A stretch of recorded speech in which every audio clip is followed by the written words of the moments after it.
another guy who I know is down in Kansas City getting ready for tonight's NFL draft. He's Joe Person. He is the beat reporter for the Carolina Panthers for The Athletic. Joe, I can't wait to hear what's been going on in Kansas City. I guess there should be a buzz, but the pick is already in, but it's only inside of the organization of the Carolina Panthers. What's been the buzz so far for the team that's been on the clock since March 10th of 2023? Yeah, it's excitement, man. This fan base is excited, Kirk. Just to be clear, I was in Kansas City yesterday. I went out there for the Play 60 event so I could talk to all those quarterbacks, which was terrific. It was really good media access. But then I flew back to Charlotte. I'm covering the draft all weekend from Bank of America Stadium, and they're having a draft party tonight. Frankly, it's a reminder of 2011 when this team had the number one pick, used it on Cam Newton. They did the same thing, big draft party at Bank of America Stadium, live music, adult beverages, and it's a little overcast and, in fact, a little rainy today in Charlotte. But I hope that doesn't dampen things because it's been a cool time for this organization. Yeah, definitely. I said they're the belle of the ball right now because a couple months back, they're picking number 9, and they're trying to figure out what do we do. They kind of flirted with Derek Carr, all of the possible quarterbacks that can come in and be the quarterback for Frank Reich. And after the NFL Combine, something had to be done.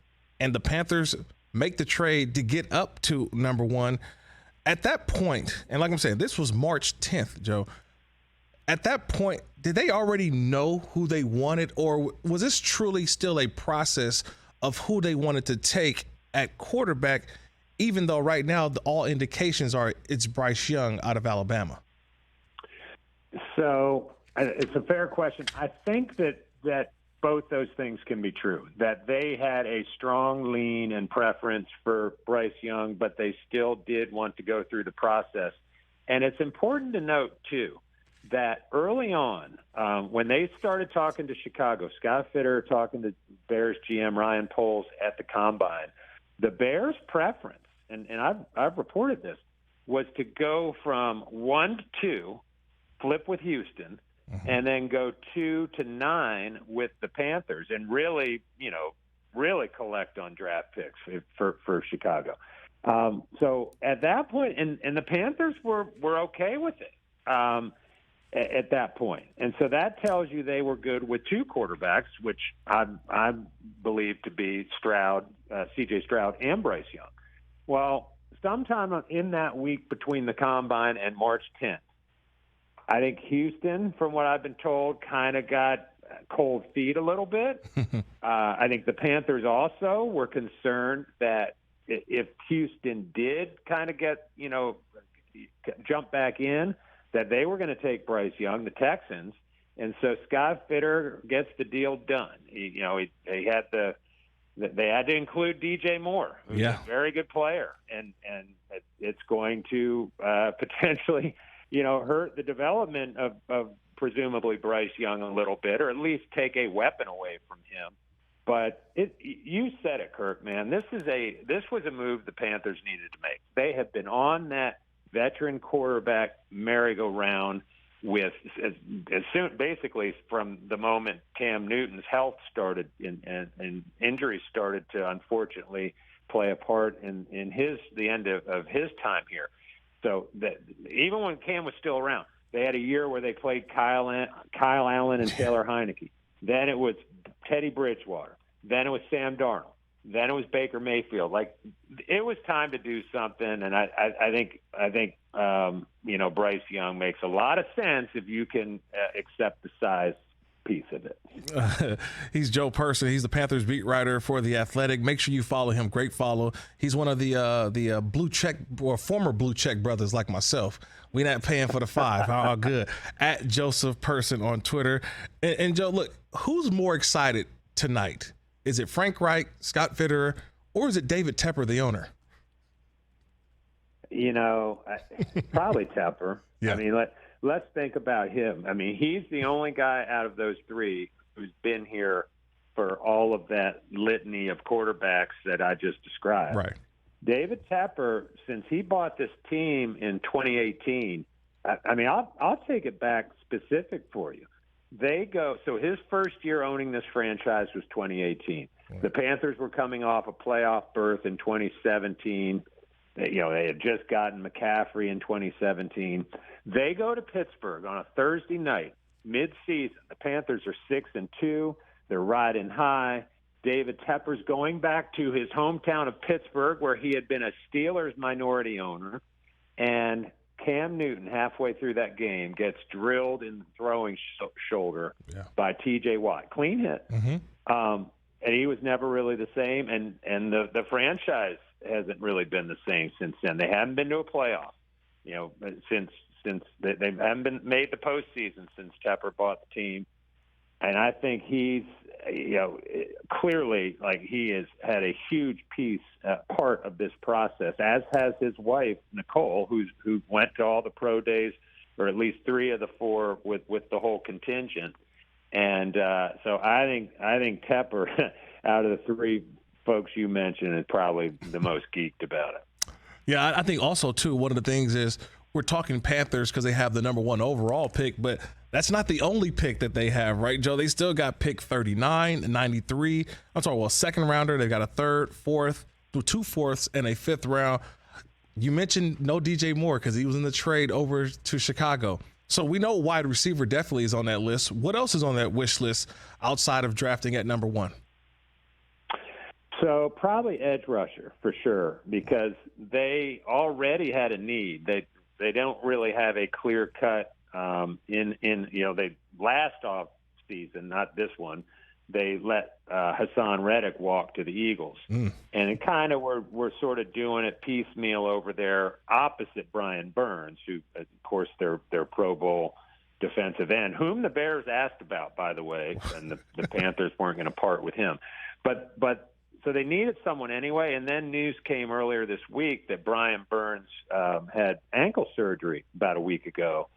And they think he's going to be back for training camp, but I think it even put more importance on that edge rusher position. You mentioned wide receiver. I don't think they're done there, even though they went out and got Adam Thielen and DJ Chark. I would not be surprised at all at some point this weekend, whether it's Friday or Saturday, to see them get another young wideout. There's a guy right up the road here in Chapel Hill at UNC, Josh Downs, that I like a lot. Mm-hmm. And then just some other spots. Corner is sort of a sneaky need for this team because you've got Dante Jackson, one of their starters, along with J.C. Horn. Jackson's coming off an Achilles surgery, and so maybe a corner at some point too. He's Joe Person, the Panthers beat reporter for The Athletic. I mean, that's a lot there, because when you talk about the Panthers right now, it's obviously they're going to grab a quarterback, number 1 overall. But I looked at their roster over the last couple of days, and I see Andy Dalton. And you forget, I'm like, well, Andy Dalton is in Carolina, and we know what his role is going to be. But is there a sense that Andy Dalton could start the season, or whoever they draft number 1 overall, it's here you are, here's the keys to the car, here's the keys to the franchise, you take it over? Or could we possibly see Andy Dalton start this season off until whoever it may be becomes the starting quarterback? Anything's possible, but I think if you traded those assets that you did and you have earmarked and targeted Bryce Young, then I think you start that development and that process right away. I think he'll be the week 1 starter. I think, as you said, Andy Dalton's role is going to be as mentor and as a experienced backup, obviously, who can, if injuries happen, and that's been the question looming over Bryce Young. Really the only question anyone has about him, not even so much the height, but the weight and the build. Can he withstand the pounding in the pocket? He's very elusive, but my point is, if he gets injured at some point, you have Andy Dalton ready to slide in. But I think it is going to be, as you said, with the caveat, is it someone other than Bryce Young? Regardless, I think that person, unless it were Anthony Richardson, but I think this is Bryce Young, and I think it's his job from the jump. A couple more minutes here with Joe Person.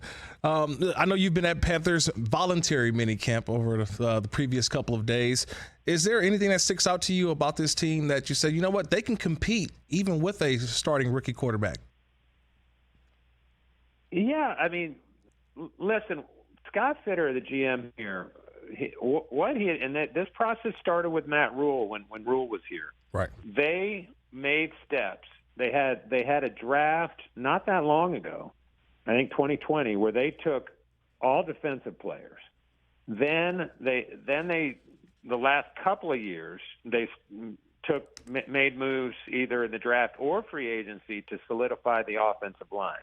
All of it was with an eye on when they got in a position to draft their future franchise quarterback, he could slide in and be ready to go behind a competent offensive line with a defense to help him out too.